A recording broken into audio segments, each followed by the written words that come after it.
Oke, selamat siang teman-teman semua. Selamat bergabung kembali dengan kami. Jadi hari ini ngobrol asik bareng karyawan MPM Ren. Nah, tuh nggak tuh kan? Yeay, briefing nggak apa-apa. Oke, jadi kali ini kita kedatangan tamu teman-teman dari tim invoicing dan tim procurement. Selamat datang teman-teman semua. Terima kasih loh sudah invite. Iya, selamat datang di studio yang nggak seberapa ini, tapi cozy. Okay. Alhamdulillah nyaman lah ya di sini. Jadi kita mau ngobrol-ngobrol nih tentang Credo dalam keseharian kita. Nah, topiknya kali ini kita tentang active ownership, tentang progressive thinking. Ya. Tapi sebelum mulai, boleh kali ya kita kenalan dulu kali ya. Mulai dari siapa? Ladies first lah. Siapa? Semuanya ladies. Ya, semuanya ladies, tapi silahkan pilih aja, pilih apa? Ya. Siapa yang mau duluan? Saya dulu. Boleh. Oke, selamat siang. Saya Ameliza, biasa dipanggil Amel. Mungkin orang-orang kenal saya di procurement ya, Mas. Mas kenal saya nggak? Kenal. Ya baiklah kalau begitu. Procurement, saya membawahi vendor management dan vehicle procurement. Ya, oke. Lanjut. Oke, nama saya Eliana, saya di bagian invoicing. Udah itu aja. Okay. Mbak Eli ini cukup soft spoken ya. Mungkin suaranya lebih keras lagi Mbak, biar kedenger ya. Oke. Berarti Mbak Eli timnya Bu Cynthia. Bu Cynthia ya. Saya Rahmi, saya juga di invoicing. Timnya Bu Cynthia juga sama timnya Mbak Eli. Oke, satu tim ya? Oke. Nah, berarti bicara kenalannya udah ya. Kita langsung mulai aja nih. Jadi saya mau menyampaikan, kita tuh sebetulnya ngobrol santai aja ya, dan kita di sini sebetulnya ingin menceritakan bagaimana keseharian kita dalam mengimplementasikan Credo. Saya yakin Mbak Amel, Mbak Rahmi, Mbak Eli sehari-harinya muncul perilaku Credo dalam keseharian. Tapi supaya lebih fun gitu ya, kita ceritakan pengalaman kita di acara pada siang hari ini. Dan saya mau disclaimer, jadi nggak ada yang benar dan salah ya. Kan pengalaman itu kan pasti ada nilainya. Nah, tinggal kita melihat dari sudut pandang Credo itu sendiri seperti apa dalam keseharian kita. Kalau salah ngomong itu bukan tanggung jawab saya. Tapi kalau nggak ada itu ya, ada sensornya. Nggak bisa, nggak ada sensor. Oke, baiklah kalau begitu. Oke, kita mulai dari pertanyaan yang pertama. Langsung ke pertanyaan nih. Langsung pertanyaan. Deg-deg gitu. Oke, saya bacakan ya. Jadi ketika kita atau saat mengerjakan project dengan timeline yang sudah dekat atau dekat dengan deadline ya, lalu terjadi perbedaan antara pendapat setiap tim. Nah, saya lebih memilih A, menjalankan ide mayoritas demi cepatnya keputusan, atau B, membuka ruang panjang untuk diskusi agar semua suara terdengar. Oke, siapa yang mau jawab duluan? Jawab duluan siapa? Ladies first lah. Home Pipa dulu nggak? Home Pipa? Tadi di garis bawahi, saya dulu mungkin ya? Boleh, silakan Mbak Amel. Tadi di garis bawahi adalah deadline-nya udah mepet banget nih Mas. Harus segera ngambil keputusan. Ya. Terus udah gitu jadi chaos. Perbedaan pendapat gitu ya. Mana yang A itu, kita itu harus menjalankan keputusan mayoritas ya. Tapi cepat gitu ya keputusannya. Yang B itu kalau nggak salah, itu kita tuh membuka ruang lagi kan ya, ruang lagi, diskusi lagi yang panjang gitu. Oke, sampai mufakat gitu ya. Iya, sampai mufakat. Itu karena tadi saya garis bawahi adalah ada deadline-nya yang mepet. Kalau saya sendiri itu, kalau mepet itu menjalankan yang opsi A. Oke, jadi langsung ambil keputusan ya? Iya, tapi di situ kan dijelaskan mayoritas. Yang mayoritas itu berarti kan sudah beberapa orang atau lebih banyak orang-orang yang sudah mengambil keputusan gitu kan ya. Jadi kalau misalkan mayoritas ya kita ambil mayoritasnya apa nih? Mengambil keputusannya A gitu kan ya. Nah, kita ambil keputusan A gitu. Kalau misalkan si waktunya atau timingnya itu masih panjang, itu bisa opsi B. gitu. Kita buka ruang lagi untuk diskusi gitu kan ya. Kita mendengar lagi ide-ide, baru kita ngambil keputusan gitu. Tapi kan timingnya ini tadi kan urgent ya. Agak benar kan mepet ya. Jadi kalau mepet prefer ke A, tapi tetap mempertimbangkan suara mayoritas atau terbanyak gitu. Tapi ternyata suara mayoritasnya 50-50 nih Mbak, gimana? 50-50. Kita itu pasti dalam mengambil keputusan tuh ada komunikasi terbuka nih, pasti ada atasan juga. Betul. Gitu kan ya. Nah kita diskusi nih, membuka ruang dengan atasan. Pak, misalkan yang ngambil keputusan ini tuh segini 50%, ngambil keputusan B 50% itu gimana gitu. Tentunya dengan mitigasi yang terukur ya. Saya juga misalkan kalau misalkan minta advice pasti ada mitigasinya, atau misalkan kalau misalkan milih keputusan A ini nih pasti worst case-nya seperti ini. Nah kalau misalkan atasan kita sudah memberikan advice, nah itu kita firm nih dengan keputusan tersebut. Jadi dilihat dulu ya baik dan buruknya gitu. Iya betul. Kalau bahasanya procurement tuh pro cons. Keren banget nih. Gitu. Ada komparasinya juga. Iya ada komparasi. Betul. Kan ya? Plus minus gitu ya. Kalau Mbak Eli mungkin atau Mbak Rahmi gimana? Apa saya duluan? Bisa duluan. Kalau saya dulu ya. Kalau saya pilih yang suara tercepat. Kadang memang sebenarnya konteksnya sih lebih bukan nekat ya, tapi lebih kepada kan betul tadi kita dikejar deadline, tapi balik lagi kita juga perlu melihat dari segi baik dan buruknya. Tapi memang pasti akan ada mungkin ya di suatu saat keputusannya itu salah, pasti akan ada kontranya atau akibatnya, efek dari keputusan yang sudah kita ambil. Pasti. Tapi ya nggak apa-apa, itu kan risiko ya, dan risiko itu pasti akan selalu ada gitu, mau keputusannya seperti apapun. Tapi balik lagi kalau yang diutamakannya adalah tenggat waktu ya, tenggat kerja atau timeline yang sudah ditentukan, dan memang harus segera diputuskan, ya harus diambil secepatnya keputusan, walaupun memang tidak mayoritas misalnya. Tapi balik lagi, pasti ada konsekuensinya kan, dan ya betul dengan yang dikatakan Mbak Amel, memang harus ada, kita menimbang dulu ya, kalau kita ambil keputusan ini nanti efeknya seperti apa, baik buruknya seperti apa, pun demikian dengan keputusan yang lain. Gitu. Iya, sip, agree. Setuju ya? Setuju ya. Jadi gimana? Jadi gimana?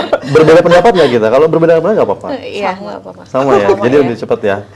Kenapa nggak nunggu yang suara mayoritas dulu gitu? Enggak juga sih, kadang tuh sebenarnya nggak jadi patokan mayoritas itu jadi yang lebih baik. Ada kadang karena mayoritas mikirinnya bukan diri sendiri ya, tapi udahlah udah terbiasa seperti ini, jadi nggak perlu lagi kita berubah peraturan atau apapun itu keputusan gitu. Tapi kadang ada juga kita dengerin mayoritas karena biasanya yang mengerjakan itu mayoritas, berarti suara mereka yang harus kita dengar, yang menjalankan mereka loh gitu. Jadi kenapa mereka sampai ada suara mayoritas, karena mereka mengerjakan itu, berarti kita bisa lihat. Jadi tergantung situasinya. Betul. Ada kalanya kita pilih mayoritas karena mereka yang mengerjakan. Jadi kalau di kita, kita coba deh lempar ke PIC billing gitu, ke tim kita. Bener nggak kalian maunya seperti apa nih? Tapi ada kalanya cuman kita bertiga rundingin dan kita baiknya begini nih Bu, harusnya seperti ini, harus seperti ini. Kita sepakati bertiga, baru kita kasih keputusan ke semuanya. Jadi keputusannya ada seperti ini. Kalau ada yang nggak sesuai, coba kasih tahu dulu apa yang nggak sesuainya dan kenapa gitu. Saya menggarisbawahi yang tadi ya, bahwa suara mayoritas itu juga belum tentu keputusan yang paling benar ya. Iya, betul. Tapi balik lagi situasi dan kondisi ya Mbak. Jadi lihat dulu lah. Gitu. Gimana Mbak Rahmi? Sama sih. Sama ya? Iya. Kita satu tim. Boleh beda loh, boleh beda. Kan dia suara saya. Karena memang itu, kalau misalnya ada hal-hal yang harus didiskusikan, ya pasti kita bertiga dulu, diskusi dulu gitu. Kalau memang belum dapat ininya, pasti kita cari lagi solusinya apa sih, baru kita ke tim. Tapi kalau misalnya harus memang keputusannya cepat, langsung diambil. Biasanya kita bertiga. Biasanya tetap diskus kecil dulu. Tetap ada diskusi ya, Oke, itu ya. Jadi pertanyaan nomor 1. Sebetulnya ya kalau saya lihat sih tergantung situasi dan kondisi ya. Betul. Yang penting keputusannya sesuai dengan apa yang sudah direncanakan dan dampaknya yang terbaik lah untuk kepentingan organisasi dan tim gitu ya. Oke, kita lanjut pertanyaan kedua. Nah, ini pertanyaan kedua, mau saya yang bacain atau mau saya bacain aja ya. Dalam menghadapi tugas, saya lebih memilih A. Mengerjakan hal-hal baru dengan tingkat keberhasilannya hanya 50% atau B. Mengerjakan yang sudah terbukti dengan tingkat keberhasilan 100%. Oh, ini mungkin ini ya, metode atau caranya ya. Jadi kalau ada pekerjaan atau ada tugas gitu ya, penugasan, kita menggunakan cara yang baru atau metode baru, tapi tingkat keberhasilan 50% atau yang sudah terbukti dengan tingkat keberhasilan 100%. Jadi mengerjakan dengan cara yang lama misalnya, tapi ya sudah terbukti 100% benar. Mau mikir dulu atau nggak apa-apa, mau mikir dulu? Kalau friend bisa. Kalau Oke, dari Mbak Amel. Nah, Mbak Amel kan tadi pertama, boleh Mbak Amel tunjuk siapa yang mau duluan? Oke, ditunjuk ya. Siapa? Mbak Eli dulu deh ke sini nanti. Ya, dari Mbak Eli. blank ya pertanyaannya langsung.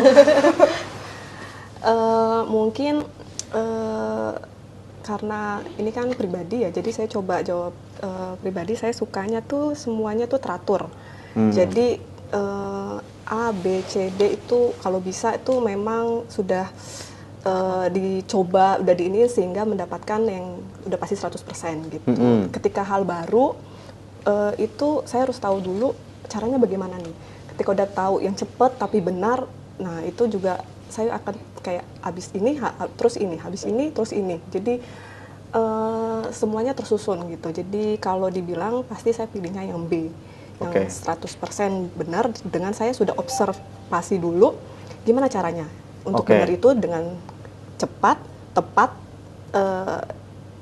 dan tingkat keberhasilannya itu pasti 100% gitu. Oke, tadi saya minum dulu ya, nggak apa-apa. Ya, nggak apa-apa. Boleh mau minum juga, boleh silakan. Ya. Kosong, Mas. Ini punya Mbak Amel ini. Lupa. Oke. Kalau siapa? Kalau Mbak Rahmi misalnya ya. Sama sih yang B juga. Jadi lebih milih ya kita kerjain apa ya? Yang pasti-pasti aja gitu ya. Kita kerjain yang pasti-pasti aja gitu. Oke. Hasilnya ya 100% maksimal. Oke. Nah, saya berbeda pandangan nih. Kalau saya mencoba hal baru dengan keberhasilan 50. Tapi mungkin ini ya, mungkin beda konteks nih. Beda segi pekerjaannya mungkin ya. Kalau di tim invoicing ketika sudah comply dengan satu cara, kan nggak mungkin rasanya langsung tiba-tiba dirubah ya. ngide gitu, kreatif gitu. Iya, nanti bisa malah merusak proses yang sudah ada. Iya, betul. Tapi kalau saya mungkin yang A, karena ya itu tadi mungkin beda ya jenis pekerjaannya dan karena saya di HR juga gitu, mengelola orang itu belum tentu. Contoh gini, kalau kita mindahin barang ke satu tempat gitu, barangnya kan nggak kenapa-napa ya. Ya udah kita kan pindah sesuai dengan kemauan kita. Tapi kalau orang kita pindah, tiba-tiba kita pindah gitu, pindah cabang atau pindah tempat, minimal dia ada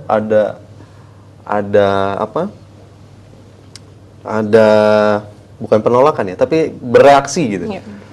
Kayak misalnya Mbak Amel tiba-tiba, Mbak Amel besok rotasi ya atau mutasi ya jadi IT misalnya. Gimana tanggapannya? Pasti agak ada sulit. Iya, langsung ada nolakan, benar. gitu ya. Iya. Nah, itu dia. Makanya berbeda pekerjaan, berbeda konteks jenis pekerjaannya mungkin akan mempengaruhi. Iya, menurut saya juga timing juga tepat, Mas. Jadi kalau misalkan memang istilahnya itu pekerjaannya itu sudah ada deadline-nya, itu kita mungkin opsi B terbaik karena tingkat keberhasilannya 100%. Tapi kalau misalkan ngomongin masalah improvement atau apa, ya opsi nomor A yang terbaik gitu kan ya, walaupun tingkat keberhasilannya 50% karena kita nggak dikejar deadline gitu. Betul. Kan ya gitu.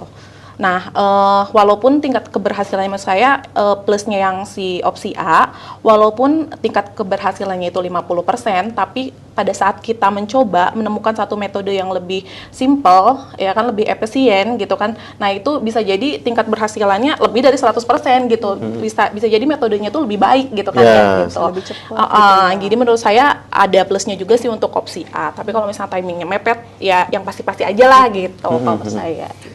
Tapi memang diperlukan ya perbaikan ataupun proses improvement. Mungkin tidak yang signifikan, yang langsung berubah gitu, tapi ya kalau saya, yuk coba cari. Akan selalu ada cara yang terbaik gitu dari yang sudah ada. Betul. Walaupun memang ya balik lagi ya, kalau invoice misalnya Mbak Eli SOP-nya ya udah A, B, C, ini udah yang terbaik. Tapi mungkin bisa jadi ada review nih dari Mbak Eli, ada kayaknya bisa deh kayak gini gitu. Tapi kan nggak langsung tiba-tiba berubah ya, karena kan menyangkut dengan compliance tadi nih. Iya. Nah kalau saya mungkin ya coba deh kita ganti metode gitu. Misalnya pembelajaran yang buat karyawan tuh yang bagus kayak gimana sih, kan itu banyak ya, dan nggak selalu pasti gitu. Kayak offline training gitu, kan nggak selalu pembelajaran itu bentuk metodenya satu, terus bisa jadi berubah-berubah menyesuaikan kebutuhan. Nah itu tadi yang mungkin kalau di konteks saya seperti itu. Tapi kalau di teman-teman invoicing misalnya kan pasti udah ada pakem-pakemnya ya. Cuma tinggal bagaimana kita bukan berarti kita nggak ada perubahan atau apa ya. Pasti kita apalagi era digital kan, gimana caranya bisa lebih cepat segala macam itu kita pasti pikirin juga. Tapi karena tadi di invoicing kita ya pasti habis ini ya ini, nggak perlu yang ngide yang gimana ya caranya biar cantik, gimana caranya biar ini indah reportnya gitu, nggak seperti itu, karena kan di kita lebih ke data. Betul. Nominalnya segini, gimana caranya biar data itu akurat gitu. Oke. Kalau Mbak, ini sorry ya out of topic ya, Mbak Rahmi timnya ada berapa? Mbak Rahmi timnya ada berapa? Mbak Eli. Oh ya Mbak Eli ya, maaf. Mbak Rahmi timnya ada berapa Mbak? 8. Boh, 8 orang ya. Mbak Eli sama? 7. 7. Oh, 7, 8. Mbak Mel 4 ya? All procurement itu sebenarnya tuh 13 include Pak Erwin. Tapi kalau yang di bawah saya sendiri itu ada 5. Oke. 5 orang. Banyak juga ya timnya ya? Lebih sedikit dong daripada mbak-mbak yang pinggir. Iya. Orang. Oke. Iya. Udah. Udah. Nungguin. Mas Adit, Nungguin timnya lagi. ada berapa? Iya, Mas Adit. Oh ya, saya nunggu ditanya nih. Iya. Kita kurang peka. Mbak nungguin gitu ya. Saya sebenarnya kalau bicara anggota, kalau POD sendiri ada 4, termasuk Mas Bedu ya. Jadi Mas Bedu, Dikta, Pak Ajo, saya. Tapi sebetulnya kita jalannya beriringan dan berdampingan. Jadi masing-masing orang tuh punya skop pekerjaannya masing-masing lah. Jadi kita sebetulnya nggak punya struktural secara bawahan gitu, nggak ada. Tapi ya berjalannya task force lah gitu, masing-masing. Tapi kita solid kok, tim yang solid. Bener kan Dikta? Iya. Solid. Dipelototin kayaknya. Gitu. Oke. Kita lanjut pertanyaan ketiga kali ya. Banyak Mas. Pertanyaannya banyak. Satu lagi. Ini baru 3 dari 89. Boleh dicontekan nggak? Jangan. Oke. Mungkin saya aja yang baca. Tadi Mas minum dulu. Iya, saya agak silakan, boleh. Pertanyaan yang ketiga. Ketika memulai proyek atau diminta melakukan sesuatu pekerjaan, pengalaman saya lebih ke yang pertama itu langsung eksekusi di lapangan. Lalu yang kedua menyusun kerangka dan tahapan detail sebelum mulai. Saya sengaja nih, saya nanya biar nggak ke saya jawabannya. Boleh. Mas Adit duluan. Iya. Saya. Makanya Aduh, baca aja pertanyaannya ya, biar- susah ini ya. Tadi lihat lagi dong. Tadi nggak ini.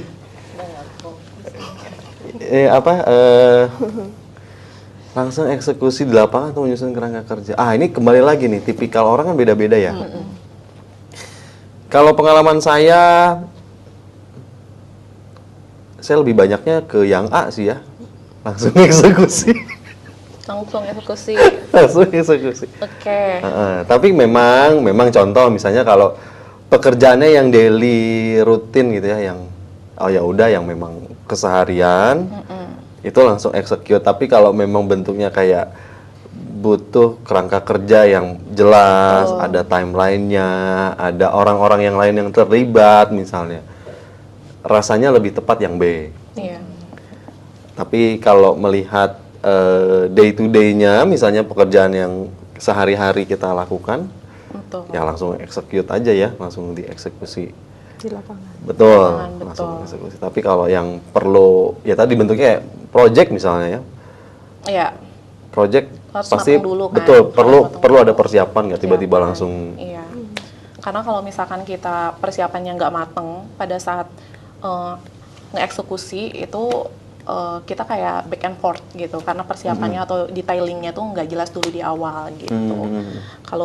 Kalau misalkan project sih lebih baik plan-nya dulu dimatengin. Gitu. Oke, betul, setuju Mbak Mel. Oke. Ada tanggapan lagi?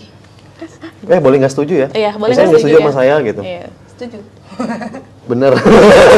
Saya pengen Kok nggak setuju ragu-ragu? nih sama Mas Adit, cuman jawaban kita sama mulu nih, gimana dong? Boleh Mbak Mel, apa nggak setujunya? Enggak. Enggak ya? Jawabannya karena sama semua gitu. Oke. Maksudnya masih klop nih. Nanti kalau misalkan nggak klop saya bantah, Mas, tenang aja, Mas. Oke, nanti saya bikin jawaban yang nggak setuju ya. Biar dibantah Biar ya. dibantah. Beroposisi. Beroposisi. Oke. Mbak Amel, Mbak Eli, Amel. dan Mbak Rahmi mungkin. Ya, karena saya tadi biasanya terbiasa teratur. Jadi pasti yang B. Mau kehidupan sehari-hari, mau kehidupan kantor, biasanya A, B, C, D, E itu udah harus ada dulu. Mau pergi kemana, saya harus tahu mau kemana nih kita, mau ngapain aja nih kita. Jadi memang harus ada. Saya Plan-nya tahu dulu plan-nya ya, dulu, harus saya tujuannya plan-nya mau dulu. kemana nih. Saya hari ini mau ngapain nih. Biasanya saya datang pagi kenapa, saya harus tahu saya mau ngerjain apa-apa dulu nih. Tapi bukan berarti ada hal yang kan biasanya ada hal tak terduga, misalnya tiba-tiba meeting dadak atau segala macam, itu yang harus terjun di lapangan ya nggak apa-apa. Tapi sejauh saya tahu hari ini saya mau ngapain, saya harus tahu saya mau ngapain nih. Gitu. Oke. Berarti Mbak Eli ini tipikal orang yang sih, penuh well keteraturan planned. ya. Iya, well planned. Mau sampai Well minggu pun planned. saya harus tahu saya harus ngapain nih. Oh, Habis ini saya gitu harus ya. ngapain. Oh, ini kalau harus saya Kalau ngapain. bangun tidur pun udah disiapin ya. Oh, Iya. nanti pagi jam sekian Iya, saya mau. jadi jam 5 pun saya tanpa alarm pun saya akan bangun. Habis itu saya harus Oh, beda ngapain. ya. Oh, Kalau kita- beda sama saya. Hidupnya teratur Betul, banget. hidupnya teratur. Netflix gitu ya. Tahu mau ngapain biar Kalau Sabtu nggak Minggu. oleng gitu. Oh, gitu. Biar nggak oleng. Iya, jadi kalau misalnya tiba-tiba ada keretanya nggak jalan, saya harus tahu, oh saya nggak jalan nih, saya mau ngapain nih berarti. Plan B-nya Plan-nya apa? B apa gitu. Terus saya punya spare waktu biar bisa ke kantor tetap tepat waktu gitu. Oke. Jadi ada goal oriented dan Iya. rencananya ya. Iya, mau apapun itu sih, kerjaan ataupun pribadi, saya tetap Oh, yang termasuk kehidupan pribadi. iya. Nggak pernah pengen nyoba gitu kayak Kayaknya kali-kali malah- nyoba kali-kali lewat Bogor gitu ke sini. Nah, itu lebih ke kesasar ya. Oh itu Nyoba. jangan dong. Kalau itu Kejauhan, kesasar, kejauhan. Kalau itu hobinya dia soalnya Iya. kesasar. kesasar, Kesasar jadi ya. pernah kesasar, berarti besoknya kita nyalain alarm biar nggak kalau ketiduran, oh saya udah jam segini nih, perkiraan jam segini gitu. Berarti kan well plan juga belum tentu itu kan? Iya, nggak berani nyoba-nyoba. Gitu. Iya. Kalau saya kadang, misalnya saya pergi gitu ya, tapi ini lebih ke random sih sebetulnya kayak misalnya berangkat kerja gitu, terus nyobain lewat sini gitu. Padahal nggak ada tujuan dan ininya gitu. Atau misalnya pulang kantor, coba dia lewat jalan ini gitu. Kalau Mbak Eli nggak bisa gitu ya, harus. Karena kalau kayak itu saya nyasar. Oh, kalau nyasar. Tapi Iya, kalau saya nggak tahu jalan, jadi misalnya saya cuma tahu Kayon. Lewat sana saya nggak akan ngeliatin kanan kiri. oh jadi ya udah Ya fokusnya udah, ke ya situ. udah, Oh ayo, gitu, ayo, oke. gitu. Tapi nggak pengen nyoba lewat Lewat ke sana. Parung dulu deh gitu, biar enggak ya? Nggak tahu juga jalan. Oh nggak tahu jalan. Oh lebih nggak tahu jalan ya? Iya, Tapi nggak pengen mau nyoba nyoba ada? juga, enggak. Ada perasaan pengen nyoba nggak? Kalau mau nyoba misalnya saya mau ke sana, tapi saya harus tahu dulu ke sana itu harus naik apa. Oh, Saya mau ngapain ke sana, berarti ada research-nya Pokoknya dulu harus gitu ya. tahu, saya mau ngapain nih gitu. Kalau saya Harus beda jelas. sih. Saya biasanya nyoba, Mas. Gas. Saya tipikal yang nyoba. Jadi kalau misalkan ini lewat sini macet mulu, saya ngelihat nih pinggir tuh ada jalan. Walaupun saya nggak tahu masuk atau enggak tuh, saya cobain aja dulu. Kayak taunya ke sawah. Taunya, ya nggak tahu. Emang keluar di sini nih ternyata gitu kan. Oh, Ternyata oke. dengan nunggu Oke. macet ya. Iya. Padahal sama aja ya. Padahal sama aja, tapi Tapi at least nyoba. udah nyoba. Nyoba. Jadi once kalau misalkan si jalanan itu ditutup, saya bisa ke jalan tersebut. Gitu. Jadi udah tahu alternatifnya. Iya, iya, iya. Kalau Mbak Rahmi, Aku iya. aku sama sih yang B juga. Lebih ya kalau ada project ya harus disusun dulu dong secara detail apa sih yang harus kita mau kerjain tuh apa dulu, baru nanti hasilnya kan bisa sesuai dengan apa yang sudah kita plan dari awal. Tapi aku nggak kayak Eli, hidupnya nggak monoton aja.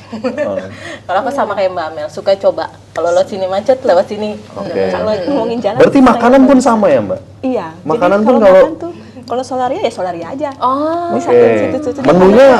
Menunya Ya yang itu. apa? Kadang Cordon mau bleu coba aja gitu. kayak misalnya ke Aceh. Heeh. Ya udah Indomie aja sama itu. Setiap pagi? Enggak, maksudnya kalau ke Aceh. Oh. Kalau mau ke Aceh ya udah Indomie, nggak ada yang gimana-gimana lagi. Misalnya iya karena saya pagi makan Indomie, jadi setiap hari saya bikin Indomie enggak juga ya. Enggak. Tapi kalau ke tempat restoran ke tempat misalnya makan ya udah saya pasti pesannya itu gitu. Iya. Kadang mau Oke. nyoba nih.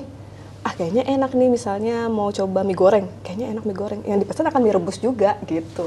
Karena Dari Awal-awal emang udah mau mie rebus, nggak akan mau Oke. nyoba yang lain banget gitu. Kecuali kadang tuh diajakin kayak satu tim, ayo kita cobain ke sini yuk, yang baru gitu, baru lah tuh. Tapi kadang suka ditanya mau kemana kita, mau ke Solaria sini aja lah gitu ya. saya mau ke A gitu.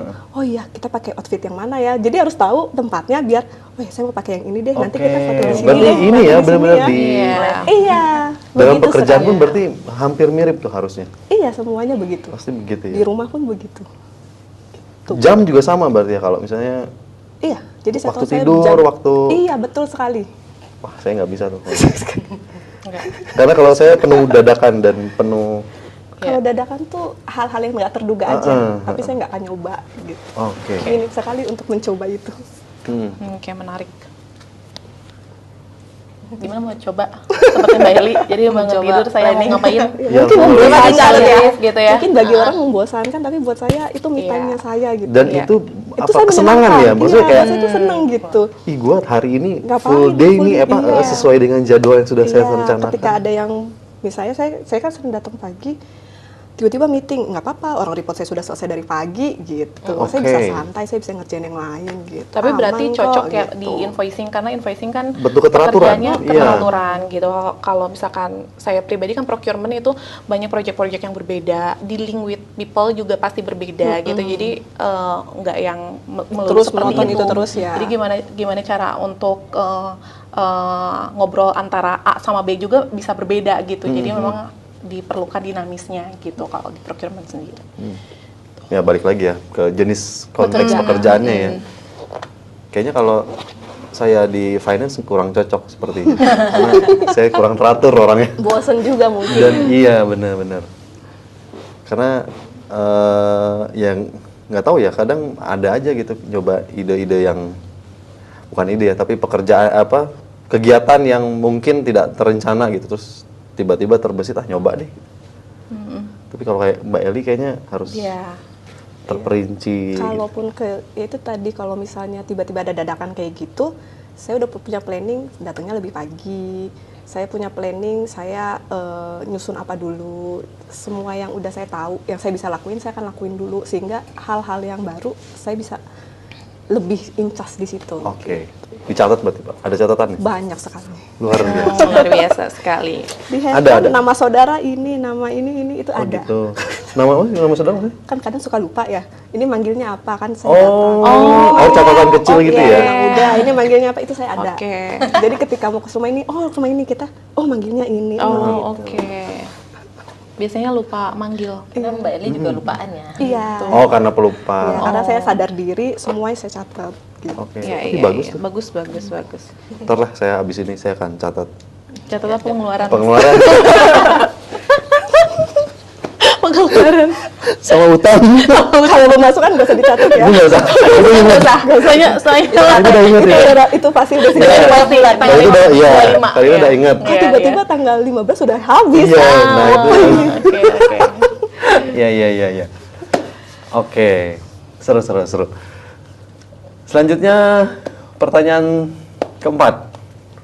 Mbak Rami belum jawab ya? Udah. Oh, udah ya? Tahu. Maaf. Oke. Maaf.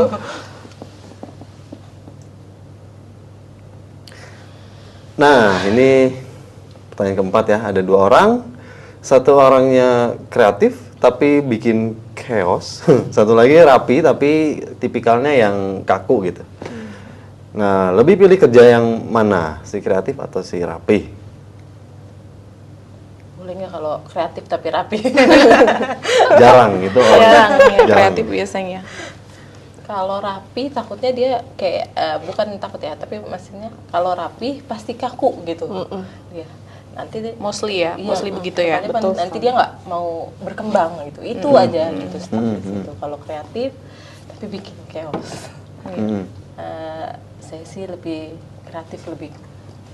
Ya. Saya pilih kreatif tapi chaos sih. Oke, karena Karena bisa diarahin nanti ke depannya. Yes. Oke. Dan bisa diajak berkembang juga. Kalau rapi kaku susah deh. Susah, betul. Oke. Adanya stagnan. Kreatif sih. Kreatif. Saya hah? Saya enggak, saya pasti Oh iya. Oke, rapi. Mbak Eli lebih yang orang rapi ya, Iya, tapi iya. kaku gitu. tapi nggak semua yang rapi itu tidak kreatif gitu. Pasti ada sisi kreatif. sedikitnya ya, Iya. sedikit aja gitu. Pasti Iya, ada pasti sisinya ada sisi ya. kreatifnya. Cuman biasanya rapi tuh ya lebih enak ya karena terstruktur aja. Oke, karena yang Mbak Eli balik lagi ya, seneng Iya, keteraturan dan itu ya. buat saya menyenangkan bukan membosankan gitu. Oke, ya preferensi ya, nggak ada yang salah yang Betul. benar. Saya suka yang rapi dan Kalau saya lebih ke saya lebih yang kaku. karena Kenapa? Kaku. padahal itunya sukanya coba hal baru. Enggak, tapi kan ini kalau misalnya kerja sama orang, iya kan? Semuanya lah. Oh gitu. Oh, kenapa saya ya? Kok maksa? Kalau saya suka, Dia nggak mau disamain Kenapa tuh dia. Mas suka yang kaku, Mas? Enggak dong. Karena Lebih saya- gampang karena diarahin saya nggak, atau iya, gimana? karena saya orangnya nggak bisa serapi itu gitu. Gimana ya? Oh, jadi bisa ngebantu Coba Mas Adit. pertanyaannya tadi rapi gitu. Dia bingung sendiri. Pertanyaannya kan kalau misalnya milih kerja sama siapa nih? Nah, ada 2 orang. Kita pilih kerja sama siapa nih? Iya. Kalau saya pilih sama si rapi. Oh. Kalau saya kan ada 2 orang, hilang lagi nih. Chaos, kreatif tapi chaos. Ya, kreatif tapi Rapi chaos. tapi kaku. Ya, karena saya orangnya chaos. Oh, jadi harus butuhnya Iya, enggak sih saya bukan. Maksudnya itu apa? Aduh, harus saya klarifikasi nih. Iya. saya pikir Eh, jadi maksudnya- masa chaos. Bukan kreatifnya ya. Kreatifnya kreatif. Kreatif tapi nggak bisa itu rapi. Apa ya? Nggak terlalu bisa rapi. Saya tuh bukan orang yang rapih gitu. Jadi Gimana ya? Iya, maksudnya bukan orang yang bisa rapih gitu, kayak Mbak Eli gitu.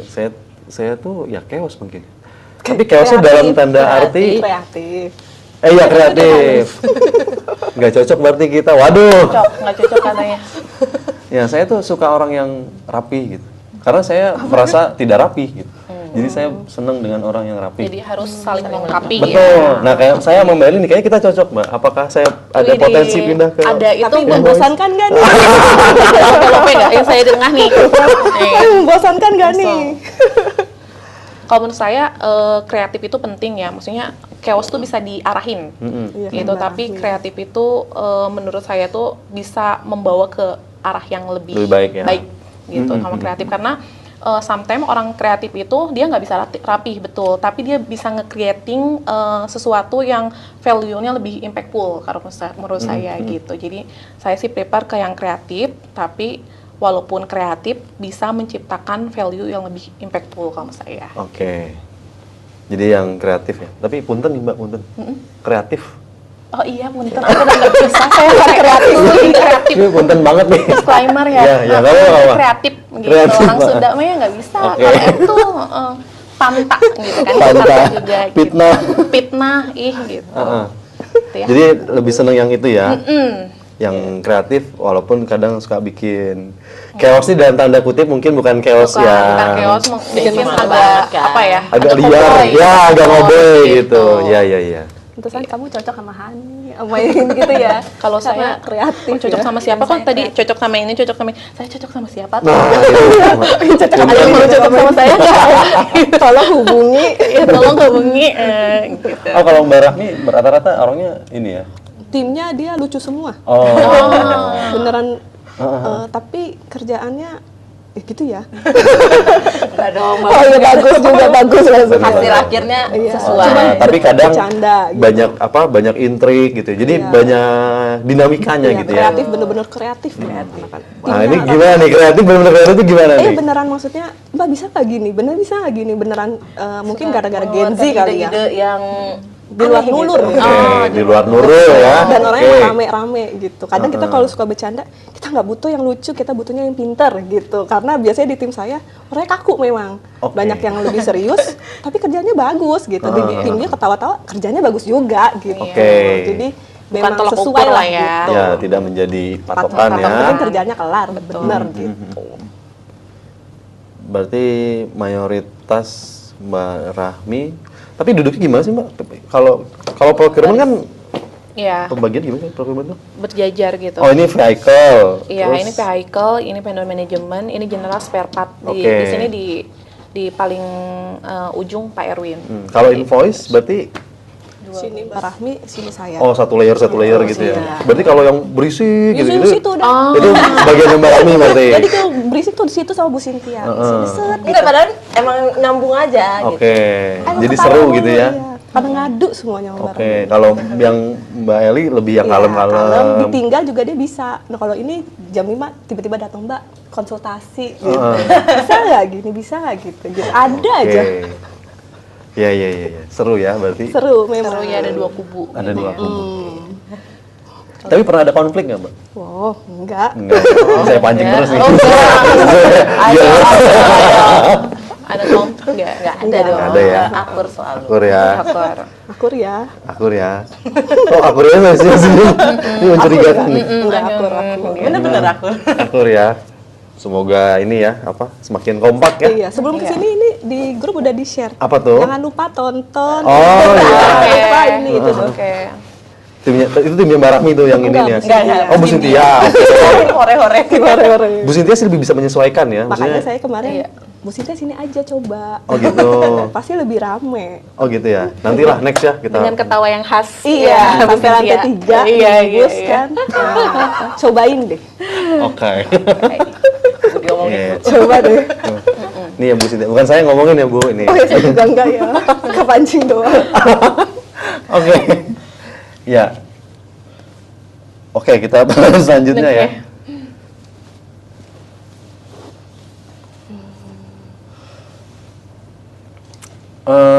Gimana kalau informasi yang penting yang Anda butuhkan waktu ambil keputusan nggak kunjung datang, sementara waktunya sudah mepet nih. Pilih yang nekat memutuskan dengan data seadanya atau tunggu data lengkap meski terlambat. Wah, susah nih pertanyaannya. Iya. Tapi mirip nih, mirip pertanyaan nomor satu. Mirip sama yang pertanyaan awal ya. Mirip pertanyaan awal. Ada deadline gitu ya. Tapi kalau ini lebih ke itu tadi ya. Datanya. Hasilnya ada ya? belum ada, kelengkapan datanya belum Belum lengkap, ada. tapi Mau pilih yang Tapi harus sudah ngambil keputusan ya. harus diambil. Keputusan. Tergantung kalau saya, tergantung lagi. Tergantung lagi. Iya, datanya itu krusial atau enggak? Kalau misalkan krusial, itu otomatis mau nggak mau kita harus nunggu datanya dulu dong. Karena benar. kalau misalkan nggak lihat data kita ngambil keputusan itu bisa fatal. Tapi kalau misalkan hanya make up datanya nggak krusial, itu bisa tuh langsung diambil keputusan. Dengan catatan kita juga harus sudah koordinasi atau eskalasikan itu ke tim atau enggak ke atasan gitu. Jadi tergantung lagi data saya krusial atau enggak gitu. Kalau Walaupun itu ya tadi Mbak waktunya sudah mepet gitu ya, harus dicepet ambil keputusan. tergantung kalau datanya krusial atau enggak. Kalau misalkan memang krusial, tetap harus ditunggu. Tapi kalau misalkan nggak datang juga, kita eskalasikan dong. Gitu, Oke. eskalasikan biar cepat ambil keputusan, baru go ahead kalau misalkan sudah sepakat gitu. Oke. Mantap. Jawaban Mbak Mel nih ini banget ya apa?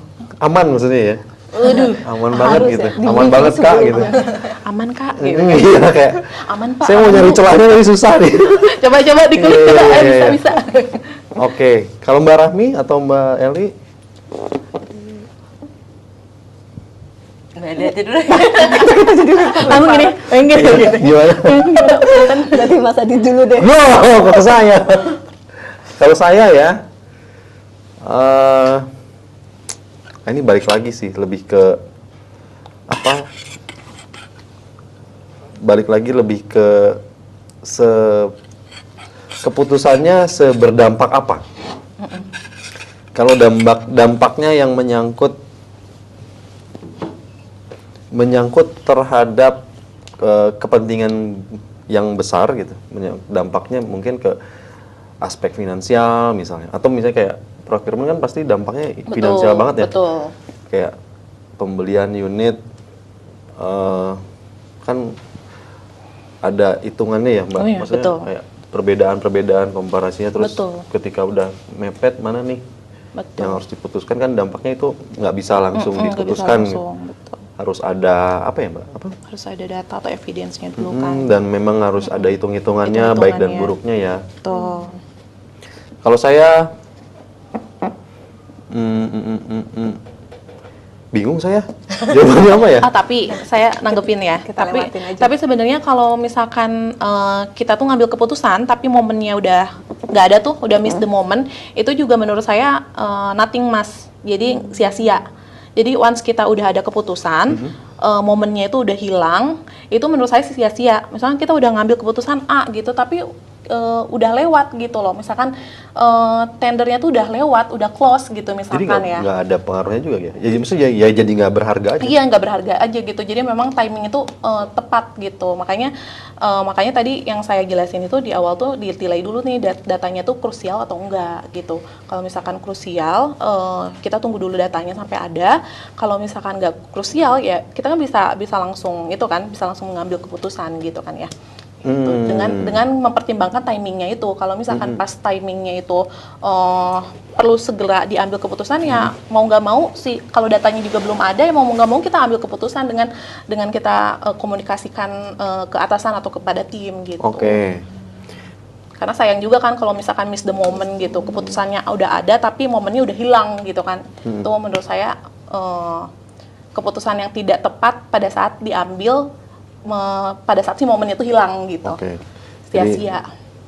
Jadi proses pengambilan keputusan itu sebetulnya juga ada timingnya juga ya. Memang ketika misalnya tadi datanya udah lengkap segala macam, tapi waktunya udah Iya, udah nggak ya ada, percuma udah juga. telat, percuma buat apa gitu. Pernah kejadian? Enggak sih. Oh enggak. Karena kita selalu mengukur apa-apa kan, kalau procurement tuh kerjanya tuh dengan dengan target atau misalkan selalu ada tanggal plan delivery atau apa. Jadi kita itu selalu terukur. Jadi kita itu selalu tarik mundur apa-apa. Tarik mundur, misalnya kalau misalnya plan delivery-nya tanggal sekian, kita harus tarik mundur untuk memitigasi kalau misalnya terjadi A, terjadi B gitu. Oke. Jadi sejauh ini sih alhamdulillah jangan sampai ada. Jangan sampai ya, karena misalnya harganya masuk nih gitu ya, tapi keputusannya lama gitu, akhirnya lewat ya. Ya nggak dapat juga kan kita tendernya gitu. Betul. Oke. Kalau Mbak Rahmi atau Mbak Eli? Aku sih yang B, yang kedua. Jadi lebih nggak apa-apa telat. Yang penting. Karena kan kayak tadi yang Mas Ed bilang, ya kita mungkin beda kerjaan nih, beda iniannya kan, kayak itu kan lebih kalau di invoicing ya datanya kurang, nanti nggak bisa dibayar sama customer gitu. Oke. Jadi kita harus benar-benar nunggu datanya dulu baru bisa kita Iya nggak bisa sih kalau gitu. kalau invoicing tanpa iya data lah, nggak bisa apa, dong. Amazon ya. Walaupun nanti telat gitu, terbit invoice-nya jadi telat misalnya. Mendingan Kan telat denda ya, kan tapi nanti. bener ya. Nggak semua denda dong. Oh gitu ya, nggak denda ya? Nggak Denda selalu tuh ya? pembayarannya. Pembayarannya kalau telat. Iya, kalau pembayaran masih ada Pembayaran denda ya? dari customer. kan Oh, nggak invoice juga nya ya? Belum cetak kita. Oh oke. Iya, jadi berbeda. Nah tapi kalau kayak gitu gimana? Apa tuh? Yang tadi misalnya nggak ada denda ya kita? Denda tuh pembayaran. Kalau kita telat, Pembayaran bayar, yang telat lambat. nagih. kita telat bayar nagih. bukan telat kita terbitin tagihan invoice, tapi ketika udah jadi invoice customernya telat bayar, nah itu ada denda penaltinya gitu, tapi itu bagian AR bukan Oh ya, invoicing. tapi kalau invoice kan Nggak bisa ada. jadi Mbak, kayak misalnya bisa jadi telat. beberapa customer kita kan kalau Iya, misalnya kita ada telat customer. nerbitin ada dendanya ya? Nggak ada. Enggak, tapi ada kalau menurut itu, kalau menurut saya tuh ada apa ya, maksudnya kalau misalnya melebihi, biasanya suka ada di kontrak tuh kalau misalkan masuk invoice tuh harus H plus berapa Sebelum setelah pengiriman barang kayak gitu. Ada nggak sih kayak gitu? dokumennya ngasih ke kita H+5 5 gitu. sebelum tanggal cetak. gitu. Tapi Oh. di kita tetap nggak akan ada denda. Nggak ada denda Nggak ya. ada denda. Untuk misalnya ada periode Januari kita baru cetak misalnya ya di Agustus. Nah itu nggak akan ada denda, tapi kita akan kejarin gitu. Maksudnya eskalasi misalnya ke headnya sales siapa gitu, meetingin atau kita butuh apa nih pemerintahan, e-katalog kenapa nih, isunya apa gitu. Jadi semuanya yang kayak tadi Mbak Rawi bilang, kita harus memastikan mau mundur nggak seberapa jauh ya, tapi mau mundur pun memastikan bahwa itu memang yang kita cetak sudah sesuai gitu. Karena biar si orang AR pembayaran itu ya bisa, si customer bisa bayar dengan benar, karena nantinya ketika telat dia akan dikenakan denda tadi gitu. Tapi pembayaran bukan invoice-nya gitu. Oke. Jadi customernya ya dikenain denda ya. Kita mah nagihnya mah nggak apa-apa telat. Tergantung saya dong nagih kapan gitu. Nggak gitu ya. Gitu ya. Jangan ya. Jangan. Saya tuh ngulik. Iya. Kalau itu bisa serem ya. Tapi kalau ya kan ada tuh yang telat, misalnya kita telat nagih, telat terbit invoice, malah kita yang didenda, kan bisa jadi gitu ya? Oh, itu juga ada. Kayak BCA begitu. Cuman kayak tadi lihat dulu case-nya kenapa nih? Apakah dari sisi customer, apa dari sisi kita telatnya kenapa? Gitu. Jadi yang setahu saya yang ada dendanya itu si BCA itu. Terus kayaknya udah itu aja. Tapi kayak mikir ya. Tapi padahal itu doang. Itu aja. Itu aja ya, oke. Yang inget itu aja ya. Jangan gitu dong. Itu aja baru itu. Emang itu aja. Kosong, salah. Bisa direview lagi lah. Ini gelasnya di bawah. Gelasnya di bawah. Oke. Mbak Rahmi sama. Ya, Kan tadi yang saya Ya tadi. ini Mbak Rahmi. Namanya Mbak Rahmi. Aduh. Mbak Eli, Mbak Rahmi. Iya. Kalau ini siapa? Mbak Mel. Iya. Oke. Jadi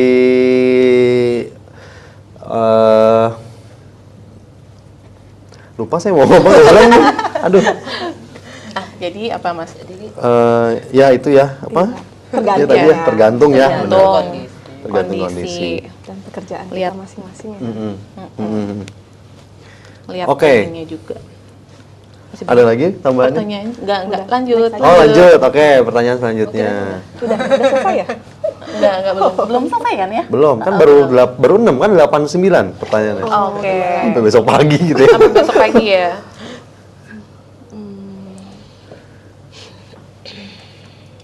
Pertanyaan, saya lagi bacain biar yang jawab orang lain. Iya. Gimana kalau SOP yang ada justru bikin kerjaan lebih lambat, tapi kalau dilanggar bisa kena konsekuensi. Anda pilih tetap ikuti SOP atau ambil jalan pintas biar kerjaan bisa cepat. Ambil SOP atau ambil jalan pintas. Shortcut. Mas Adit gimana? Oke, setelah saya pikir-pikir, ini pertanyaannya makin lama makin ini ya. Makin menakutkan berpintas ya, makin menjebak. Makin Siapa nih yang bikin? Siapa? Mas Adit sendiri ya? Saya takut salah jawab jadinya nih, aduh. Oke, kalau ini siapa dulu ya? Oh, karena Mbak Amel yang ini, jadi Mbak Amel boleh pilih siapa yang mau jawab duluan. Oh oke. Siapa ya? Mbak Eli deh, Mbak Rahmi deh, Mbak Rahmi. Mbak Rahmi. Ya gue. Lagi, katanya lagi. Gak apa-apa ya. sesuai SOP. Nah ya tadi kadang di finance ya ada peraturan yang harus kaku kan. Yep. Dia harus ini dulu, ada approval ini dulu, baru ini bisa dijalanin kayak gitu. Kalau pilihnya SOP. Compliance, jadi lebih ke compliance-nya. Nggak mau nyoba ah. Kali-kali nggak usah approval inilah Nggak bisa. ada approval gitu. ini, wah itu nggak jalan juga sih. Nggak Mas. bisa ya, tetap ya karena metrik otorisasi ya. Oke. Ya. Ya, SOP. Udah, jadi yang itu ya, yang B ya. Oke. Saya kunci SOP nih itu jawabannya. emang keharusan sih Mas. Jadi kan ada SOP yaitu kita harus ngikutin SOP itu gitu. Di mana bumi dipijak, di situ langit dijunjung. Kalau misalkan kita di perusahaan ini ya harus ngikutin SOP-nya gitu, nggak boleh melanggar. Kalau SOP itu udah dibuat sebaku mungkin. Oke. Jadi kita tuh harus benar-benar sesuai dengan SOP. Tapi di jalan kita bisa review tim Mas. Nah saya tuh amazed-nya dengan MPM Ren tuh dia itu bisa kayak nge-embrace ide-ide atau enggak apa sih yang bisa kayak perubahan-perubahan tuh nggak kaku gitu. Jadi kalau misalnya di tengah perjalanan kita review ada beberapa yang menurut kita itu kurang efisiensi, kita bisa ajukan gitu, perubahan, bisa ajukan perubahan, atau revisi. tapi dengan garis bawahi dengan kaidah-kaidah atau esensi yang tetap gitu. Nah itu. Jadi kalau selama ini ada SOP yang berlakunya A, ya kita ikutin tuh SOP yang berlakunya A gitu kan ya. Nanti seiring berjalannya waktu kita review mana nih yang paling simple, yang paling efektif dan impactful terhadap perusahaan gitu, bisa diajukan. Oke. Saya setuju ya dengan pernyataan Mbak Amel, cari aman.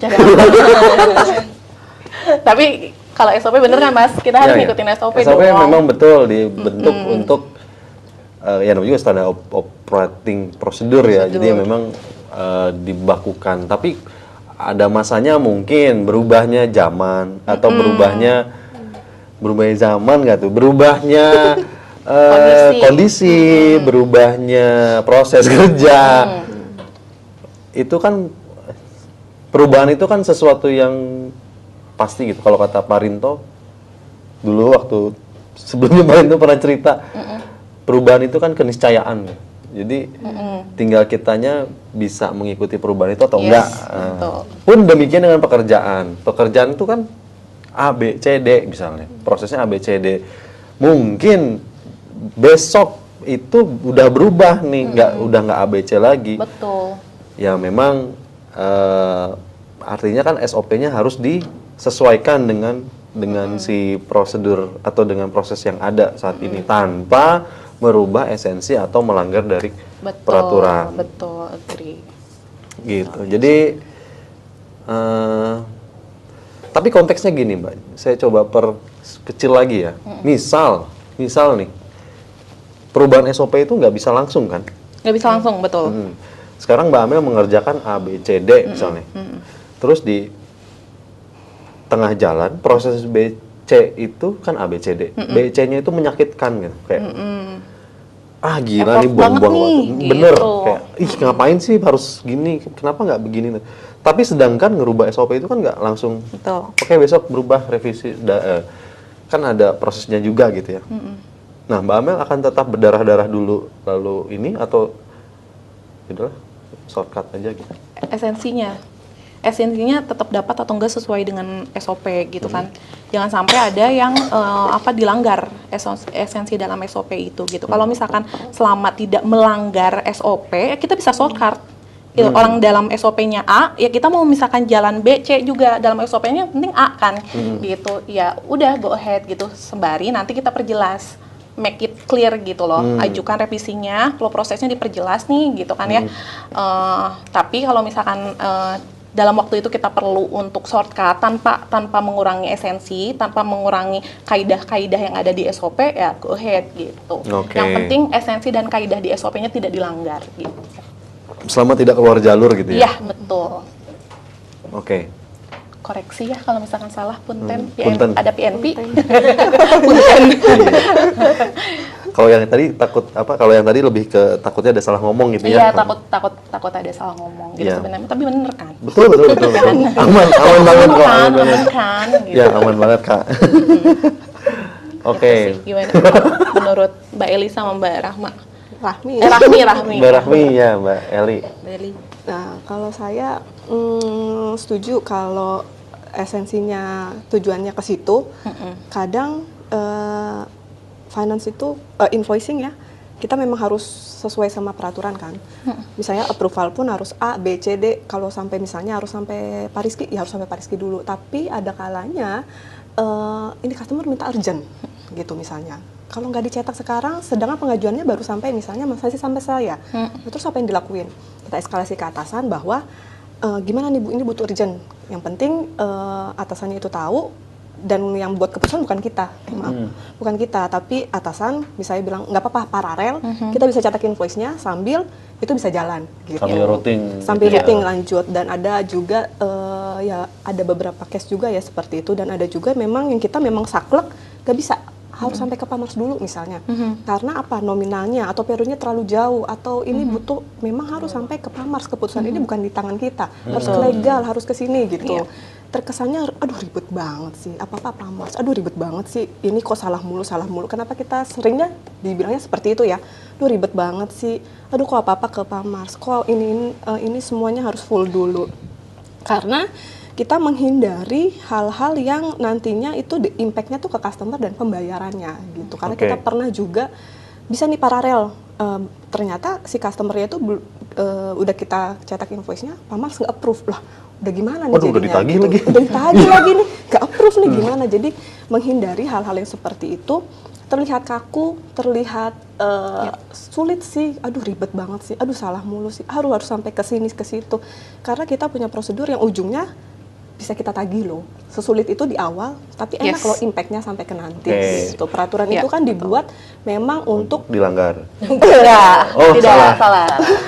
untuk ngejaga kita on track. Gitu. Ya, Jadi ya. tidak melenceng ke kanan, tidak melenceng ke kiri. Ketika mau melenceng kita on track lagi, lihat SOP lagi. Gitu. Oke. Lebih kalau Mbak Eli dan Mbak Rahmi sih mungkin lebih ke arah itu ya. Dampak daripada kan SOP itu dibentuk supaya meminimalisir hal-hal yang tadi ya, yang di luar dugaan yang bisa mengakibatkan ataupun menimbulkan kerugian. Betul sekali. Makanya memang ya Sestrek tadi itu. ya, kok ribet sih ini segala itu sering macam. banget sih. Itu ribet banget sih. Udah deh lu aja yang buat deh memonya. Lu yang kan sesuai sama yang lu mau. Bukan itu esensinya gitu. Tapi esensinya adalah biar kalian paham. Ini tuh nggak boleh kita buatin memo itu kan kayak penyimpangan ya misalnya. Itu penyimpangan ketika ada memo itu pasti yang nggak sesuai sama standarnya gitu. Kalian bisa sadar bahwa memang ribet kalau yang nggak sesuai sama yang ada di sistem gitu. Ketika itu nggak sesuai, memang harus seperti itu. Kita harus detail seperti itu. Bukan kita maunya seperti ini, memang harus seperti itu gitu. Oke, memang ya lebih memaknainya ya, memaknainya lebih ke jangan lihat ribetnya. Ya, gitu. Tapi ya, lihat kita tuh gitu ngebuat apa sih? Oke, saya jadi punya point of view dari tim finance nih. Kenapa? Ribet ya. Kenapa begitu? Gitu, kenapa begitu? Saya nggak bilang ribet ya. Nggak bilang ribet loh. Saya cuma bilang kenapa begitu ya kan? Oke. Harus tanda tangan Jadi, basah, iya. harus ada ini misalnya. Jadi memang, iya. Harus cetak asli, harus ini gitu ya. Karena Iya. sepenting itu. Iya. Oke, esensinya di situ ya. Betul. SOP itu memang dibuat untuk Dilanggar. enggak. Tetap itu ya, udah 2 kali ya. Untuk meminimalisir ya resiko kan ya gitu. Jadi memang selama itu SOP itu ada ya kita harus ikutin lah gitu. Betul SOP-nya. Betul. Tapi kan kalau itu asas compliance ya memang harus dipatuhi. Tapi kalau sudut pandangnya Mbak Amel nih lebih kepada tadi ya proses yang mungkin bisa dipersingkat, bisa diperbaiki atau lebih efektif dan lebih efisien. Yang penting esensinya atau tidak melanggar Tidak aturan, melanggar, tetap di jalur itu. Gitu. Betul. Saya dapat nih poinnya. Udah berdua ya, poinnya dapat ya. Makasih loh. Oke. Ini sebetulnya pertanyaan masih banyak. Ibu-ibu sekalian. Cuma waktu sudah menunjukkan dan udah diingetin dari tadi sama Mas Anas. Nggak kerasa. Oh, satu lagi. Satu lagi. Ada yang tanya nggak dari nggak ada ya? Nggak ada. Nggak ada ya. Nggak ada. Aman kan? Aman. Ditutup ya? Oke. Seru banget hari ini. Maksudnya banyak insight yang akhirnya belajar, terbuka wawasan, terbuka ini ya. Saya sih masih pengen ngobrol banyak, tapi waktu jualah, asik, waktu jualah yang memisahkan. Semoga apa ya, sharing ini bisa memberikan sesuatu lah buat teman-teman semua dan lagi dan lagi kita kan bicaranya progressive thinking ya. Progressive thinking itu kan bagaimana kita berpikir maju terus gitu, kita berpikirnya progresif gitu. Jadi punya pemikiran continuous improvement gitu, selalu prosesnya perbaikan. Dari yang proses sudah ada kita perbaiki lagi, kita cari lagi, akan selalu ada cara yang terbaik dari yang sudah kita lakukan. Kemudian juga tadi knowledge-nya mengambil resiko ya, berani mengambil risiko dan mengukur dampaknya terhadap organisasi, yaitu bagian. Jadi kita dalam mengambil keputusan itu kan nggak asal langsung iya, tanpa deh dasar. gini aja gitu kan, pasti ada dampaknya yang harus terukur di pekerjaan kita gitu. Ya semoga nilai-nilai semangat progressive thinking itu kita bisa lanjutkan dan bisa kita tularkan. Implementasikan, betul. Mbak Amel, makasih banyak. Terima kasih banyak Mas Adit. Semoga bermanfaat bincang-bincang ini. Mbak Rahmi, Ngobros. Mbak Eli. Ngobras. Makasih banyak atas sharingnya. Ada yang mau disampaikan mungkin Mbak Ada pertanyaan? Amel? Oh bukan pertanyaan ya? Oh, bukan pertanyaan. Ini lebih ke Japri ya. Om Pak Enos. Halo, Amel bisa main gitar nggak? Enggak, saya bisanya nyanyi, Pak. Oh nyanyi. Oh, bisa. Oh karena ada gitar di belakang ya. Oke. Ya semoga kita bisa terus menghidupkan nilai-nilai kredo dalam seharian dan Mbak Rahmi, Mbak Eli spark menyebarkan nilai-nilai progressive thinking ke teman-teman invoicing, Mbak Amel, ke teman-teman procurement dan ke semua. Semoga apa yang kita cita-citakan, target perusahaan, target individu, target departemen bisa tercapai dan selalu positive thinking untuk kita semua. Itu aja. Terima kasih banyak teman-teman semua. Terima kasih banyak yang sudah hadir dan menyaksikan. Sampai berjumpa di acara Kredo Ngobrol selanjutnya. Selamat siang.